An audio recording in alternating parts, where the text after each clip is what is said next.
Tell you what, folks, I'm flicking through that there YouTube last night before going to bed. It's about 1:30. It's getting on a bit, to be honest with you. And I'm flicking through, and I see a couple of bands on there and whatever else. And I thought, I'll have a look at this. I knew I shouldn't have done, but I wanted to. There's a few videos there I see of Deep Purple. They're still touring now. I mean, they should have gone to pasture many years ago. But they're still touring now. And I think they were in Manchester, I think it was, only the last couple of weeks. I didn't know they were. I wouldn't have gone anymore anyway. And I thought, they're doing Black Knight. Go on, I'll have a listen. And I'm watching it and I'm thinking, God, this is bad. This is bad. I mean, old Ian's voice isn't as bad as I've heard it in the past, but it's bad enough. You can see he's struggling. He looks like he struggles when he's walking around the stage. He looks like a very old man fronting a rock band. As it turns out, he is a very old man fronting a rock band. And it just doesn't look good at all. They've got the new guitarist there. He's relatively new, a year and a half, 2 years now. I can't even remember his name. Is it Simon something or other? It might be. He's probably not bad. But you put him next to Richie Blackmore and it's just absolutely no contest whatsoever. But Purple, I used to love them. They were a fantastic band in the day, phenomenal. I've seen them at the best. I've seen Mark 1, I've seen Mark 2. Brilliant, Mark. Absolutely fantastic band. Brilliant. And Ian Gillan, for me, one of the great singers of all time. I mean, I loved him as Gillan when he was in his own band. They were brilliant. I've said on the channel in the past, one of the first ever gigs they did, I actually bought him a pint. Oh, I did. It's true. I seen him outside the old, I think it was the Academy at Salford Uni, I think it was the Uni. We met him and John McCoy walking up the street there late afternoon, early afternoon. Went across the way and I got him a pint. Lovely fella. He used to be brilliant then, but my God, he's not the same anymore. It's really poor, it's really bad. Still like there was a fair old crowd in there and the crowd were enjoying it, but no, it's not for me.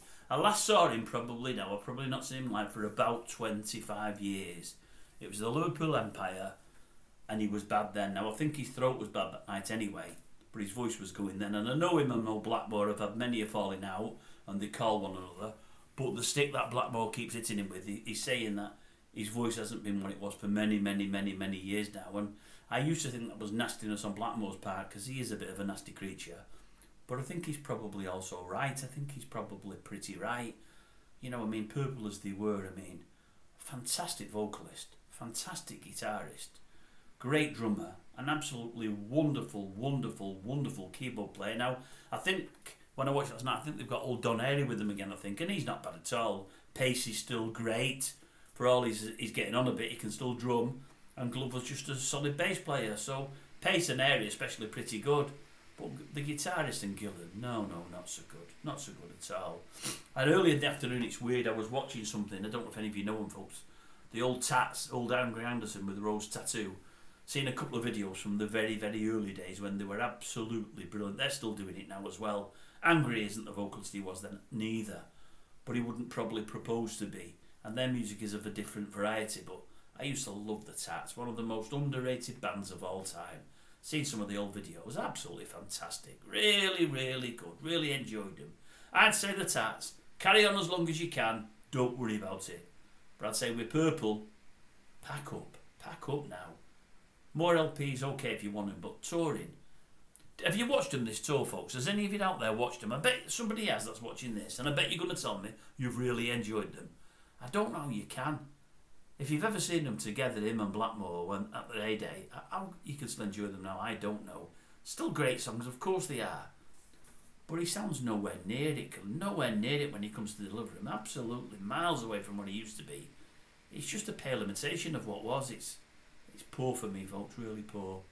Dolce's not the singer he was anymore, but he's a lot closer to what he was than Gillan is to, Dolce can still do it. I'm not so sure old Ian can, and it kills me to say that because I love the fella, but not for me. And in more rock news, if you like, I was only reading this today for those that don't know. Old Paul Di'Anno, ex-singer of Iron Maiden, they say he probably died very quickly. I think it was a leak in a sac near his heart, opened and leaked blood. Somebody said he'd have died very quickly, and hopefully, painlessly, he might have died in his sleep if he was lucky. So that was the problem there, but he's had ill health for many a year now. In many respects, he's probably, this sounds harsh to say, but I don't mean it in a nasty way, he's probably better off out of it He hasn't had great health at all, old pal. He certainly hasn't. He's a guy that's been on hard times for many a year. But then again, he lost a big gig with a massive band who've now gone to be ginormous. He could have still been there. I wish he had still been there. I know everyone loves this other fella, but I love them first two LPs. I did. That's me, folks. I'm in a time warp, a 70s and 80s time warp. I love Gillan when he was with Purple, back in the day. I love Maiden when Deanna was there, back in the day. I love the Tats back in the day. I love them still now, although I don't see much of them, so that's where I break cover a little bit. Anyway, I'll leave it with you. Just some thoughts, that's all. As I say, I'm scrolling through YouTube last night. I see his oldie in there. I thought I'll give him a go. And part of me wishes I hadn't. Honestly, part of me wishes I hadn't. I can't lie.